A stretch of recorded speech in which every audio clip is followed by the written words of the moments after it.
ပြီးတော့ကြာလေးရှိတဲ့မြန်မာကြီးစက်ခွန်တင်ဒီနေ့ပွဲစဉ်မှာတော့သူတို့ရဲ့တိုက်စစ်ဆင်မှုတွေကပွဲချိန်နှောင်းပိုင်းထိပို့ပြီးတော့ကိုးပြန်ပြီများတော်တော်လေးလှပတဲ့အသွင်ကိုလို့ဆိုရမှာဖြစ်ပါတယ်ကျွန်တော်ပြောလို့မဆုံးရင်တင်ထားမှာပဲမြန်မာသေးရဲ့တိုက်စစ်က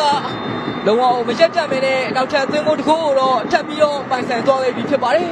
ဒီသွင်းကိုကမြန်မာသေးရဲ့ပြည်သက်တွေတော့ရောအတော်လေးအားရကျင်းတဲ့ဖို့ကောင်းတဲ့လှပတဲ့သွင်းကိုတစ်ခုဖြစ်တော့ရှိနေခဲ့တာဖြစ်ပါတယ်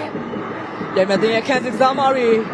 လုံးဝကာကွယ်ခြင်းတောင်မရဘဲနဲ့ဒီသွင်းကိုကအတော်လေးလှပပြီးတော့အတော်လေးတည်သက်ကောင်းမွန်ခဲ့တာဖြစ်ပါတယ်ဒီသွင်းကိုဘယ်လောက်ထိလှပလဲရုပ်သံနှေးပြခွင့်တွေမှာကျွန်တော်ပြန်ပြီးတော့ကြည့်ရှုရမှာလည်းဖြစ်ပါတယ်